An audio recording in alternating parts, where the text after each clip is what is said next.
Cái này các bạn ơi. Wow. Này này, to lắm này. Wow, các bạn ơi. Đây này. Ngay cả chỗ kinh đây luôn. Wow, các bạn này thấy nè. Bạn ơi. Nè, đó. Bây giờ thì chấm nè, đó. Chanh muối ớt nè các bạn ơi. Bây giờ rút ăn nha. Đó.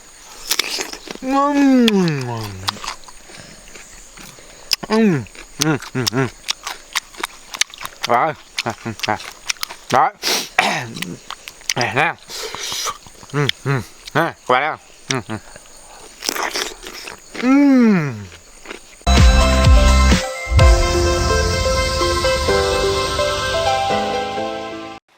Hello, xin chào tất cả mọi người đã trở lại với kênh Rúp TV.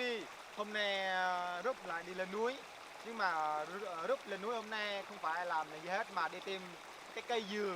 Không phải cây dừa mà là quả dừa đi. Nói chung là quả dừa đi. Cái quả dừa này rất là lạ. Nó được trồng ở rừng, đó, ở núi. Xin nữa Rúp sẽ qua đó rồi hái rồi cùng các bạn ăn nha các bạn. Bây giờ thì Rúp đang khát nước quá. Rúp phải lên núi, lên rừng nên phải uống nước. Đó, hiện tại Rúp đang ở núi rừng nên ở đây thì không có nước giọt hay là nước gì đó đâu, phải uống nước rừng thôi các bạn ơi. Bây giờ thì Rúp sẽ uống nước các bạn ơi.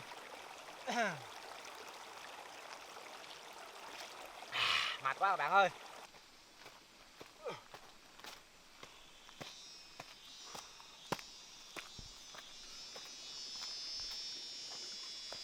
Ở đây là một núi các bạn ơi, núi rừng gì đó các bạn ơi. Đó, bây giờ thì Rúp lên đây để tìm cái gì đó để ăn. Bây giờ thì chúng ta ở núi mà, đúng không?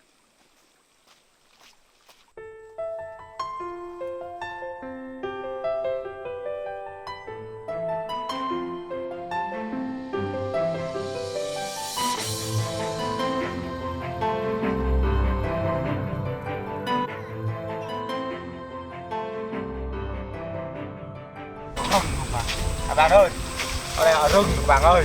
Wow, có sông suối luôn các bạn ơi.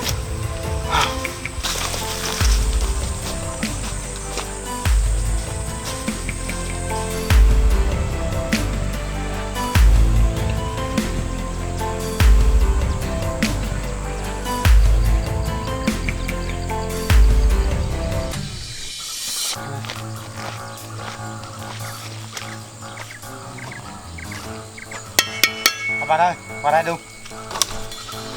Đây là chắc là ở đây trước là có người ở đó nên người ta cầm son cầm cái này lên đây để nấu ăn hay là nấu cơm gì đó. Bởi vì nè bao khác bây giờ chắc là họ đi hết rồi. Ở đây là họ trồng mì nhưng mà ở đây cũng xa lắm các bạn ơi. Trên kia là kênh đỉnh núi rồi đó, nó còn đi xa lắm mà trong làng gì rất kìa kìa. Đó bên này các bạn ơi. Đó, từ này rút lên tới kia, từ xuống từ dưới kia lên đây chui vào mấy cái nước chảy đó. Rồi bây giờ thì trở đây thì trên kia là toàn là gỗ rồi, gỗ rừng đó các bạn ơi. Đó, phía bên này rừng này các bạn ơi. Đó này rừng này. Đó, chui vào đó chắc sinh tồn là vui lắm này. Các bạn ơi, chúng ta phát hiện ra một cái dơi này. Bởi ngày xưa là người già hay phát hiện là mấy cái dơi như vậy đó là chúng ta có thể đào cái cổ nó, như là cái cổ rừng về trước á, về hem hoặc về trước vậy đó. Nhưng mà cái này thì không phải cái về đó. Nếu mà cái cây này thì chúng ta đào thử đi, cái nó có cái cổ không. Bây giờ thì Rúp đang ở đây này.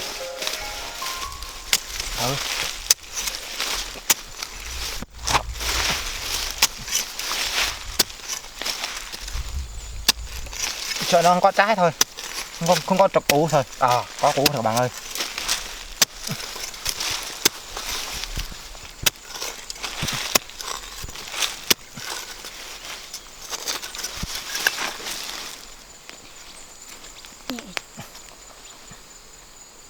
Nè, Rúp đang này nè.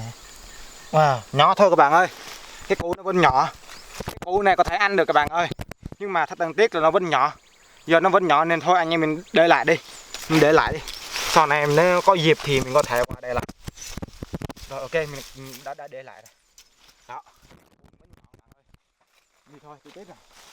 Còn nên đây thì Rúp đang tìm cái quả dừa các bạn ơi. Quả dừa này nó được mọc lên ở trong rừng. Nên cái quả dừa này, ở đây là không phải dừa leo giống như ở nhà. Cái dừa này to lắm. Đây này các bạn ơi. Nên ta Rúp thêm một cái bạn ơi. Nhưng mà nó chưa to lắm các bạn ơi. Đây các bạn ơi, đó. Đây này, đây là cái gọi là rất là còn non và nhỏ lắm các bạn ơi. Đó, đây là rất là còn non và nhỏ lắm các bạn ơi. Hiện tại thì đang tìm quả nào to hơn nhưng mà không có trái nào nữa rồi, chắc người ta bẻ nhiều quá rồi. Hiện tại Rút đang tìm đã. Các bạn ơi, hiện tại thì Rút đang thấy một cái quả dừa nó bị kẹp trong cây. Qua đây luôn, gần luôn. Đó đây các bạn ơi, bị kẹp trong cây, cứu nó lại. Wow, to quá các bạn ơi, đây này. Không biết quả này mà chưa chín không biết ăn được không nữa này. Cái dưa này nè, cái này cũng gọi là dưa nha các bạn ơi. Họ trồng ở rừng đó, họ trồng ngoài trời các bạn ơi. Bây giờ thì cái dưa kia mà ít quá. Bây giờ thì Rút sẽ tìm thử dưa. Các bạn ơi, mấy cái này to này các bạn ơi. Wow. Bây giờ thì Rút sẽ hái thử một cái luôn các bạn ơi. Đây này, đó to đây này. Đây này, đó. Bây giờ Rút sẽ hái thử một cái ăn luôn. Không biết có ăn được không nữa. Ăn luôn. Đó. Bây giờ là Rút mở chắc này nấu canh ngon lắm này các bạn ơi. Nấu canh thịt gì đó ngon lắm này. Đó. Bây giờ thì ông bà đem xuống thôi đây. Các bạn ơi, hiện tại tìm cái dừa khó quá các bạn ơi. Bây giờ chắc người ta cũng hái nhiều rồi.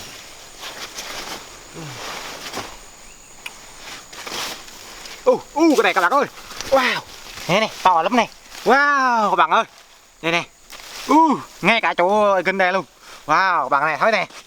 Wow. Bây giờ thì Rút có thể ăn được rồi.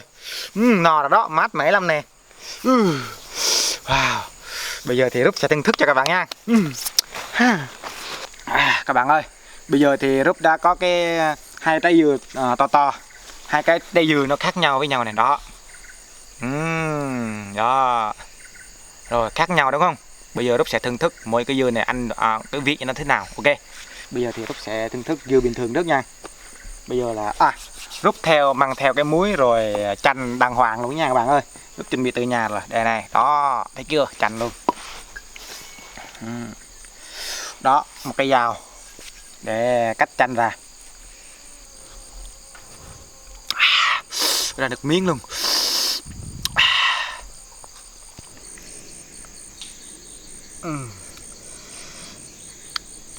Cái này ngon lắm này nha.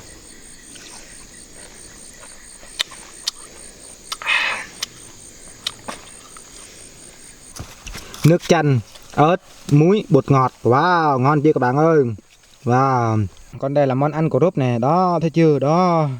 Chất ở rừng luôn các bạn ơi. Đó rồi. Bây giờ Rút sẽ lấy cái quả này chấm với nước này. Đó. Bây giờ thì Rút sẽ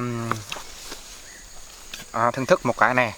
Đó, nó ở núi mà, ăn bẩn cũng được, đất cũng được nha các bạn ơi.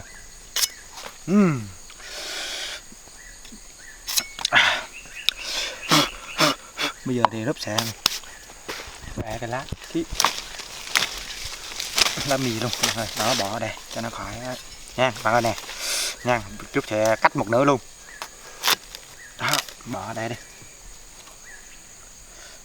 Xí đây rồi. Rút sẽ cắt nữa. Wow.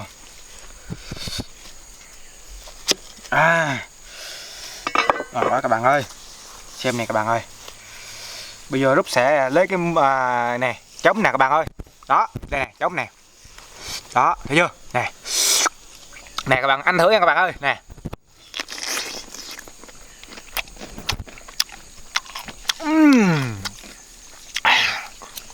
Các bạn ơi. Ăn cái dưa ở rừng ở núi nè, mát mẻ giống như mình chui vào tủ lạnh luôn các bạn ơi.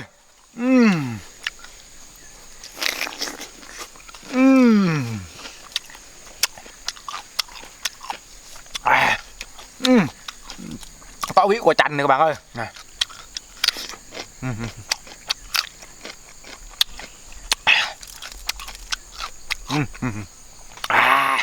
Bạn ấy.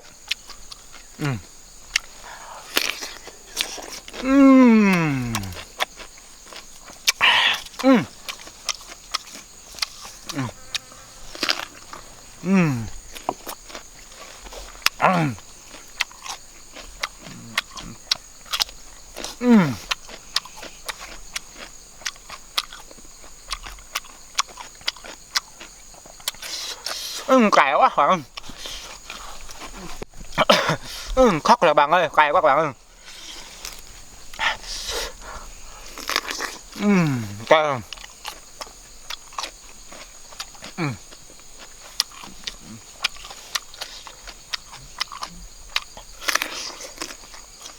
Ăn ghim luôn các bạn ơi, rất là, nói chung là nó chua chua và cay rất là, nhưng mà cái trái này rất là mặn, rất là mát mẻ các bạn ơi, mát mẻ, mát luôn các bạn ơi. Nè, về đây, rồiตักnha. Nè các bạn ơi, nếu mà có người yêu mình đó, mình dẫn này ăn cái cá này ngon lắm nè các bạn ơi. Bây giờ này đây là trong nước này ra, chấm này nè. Đó, như các bạn thấy đó các bạn ơi. Nè, đó. Bây giờ thì chấm nè, đó. Chanh muối ớt nè các bạn ơi. Bây giờ rút ăn nha. Rồi, ăn nha.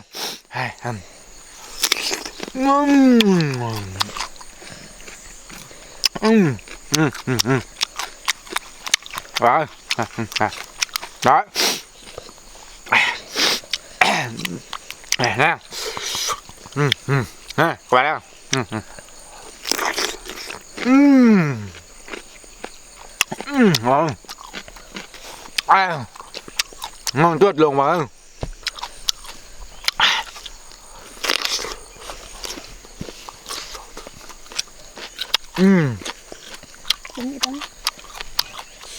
Nè.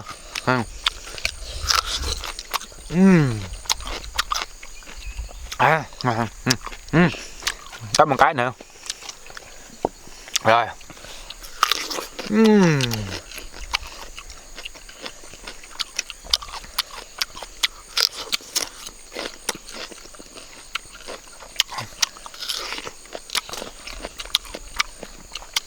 Ngon.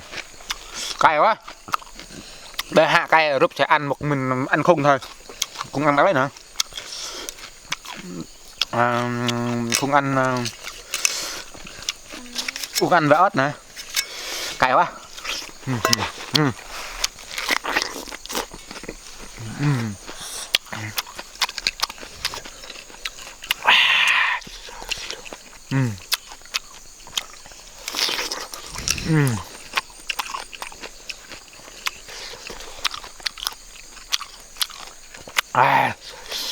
Về nhà phải ăn cơm luôn.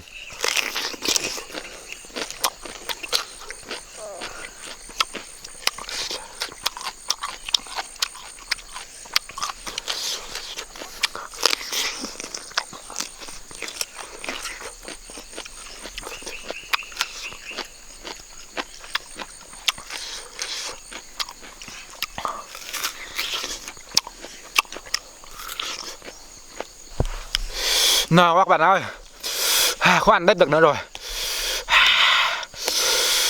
Thôi cái trái này thì Rúp sẽ để về nhà ăn. Trái này Rúp sẽ về nhà ăn thôi. Bây giờ no lắm rồi.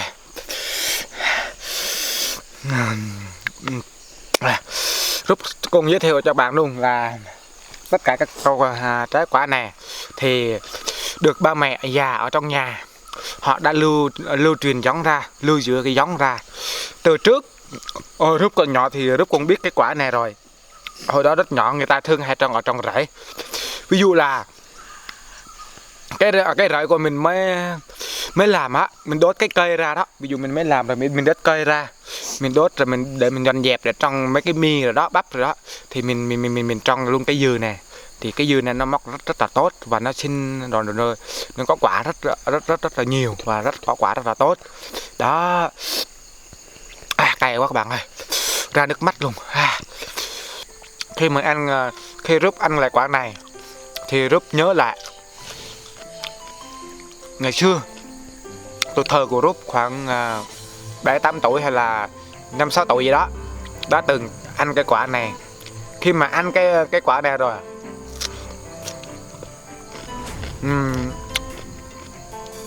cái mùi vị nó thì kể nhớ lại cái tuổi thơ của mình đã làm những gì đó, đã chơi, đã tung tăng, đã nhảy vui đùa. Và nhớ là ngày xưa đó là những mái nhà tranh, những mái nhà cổ, nhà sàn. Ở dưới thì ngồi chơi, chờ mẹ đi làm về, mang cái trái này về nhà, cái quả này về nhà, rồi cả đám về nhà, rồi cả em, cả anh, rồi chạy đến mẹ, rồi mẹ ơi có quả không mẹ ơi. Vâng, đó là cái quả này, mẹ đi làm rồi lấy về nhà cho các con ăn, chính là quả này. Cảm ơn các bạn đã xem video của Rút. Hẹn gặp lại các bạn một video tiếp theo. Cảm ơn các bạn, bye bye.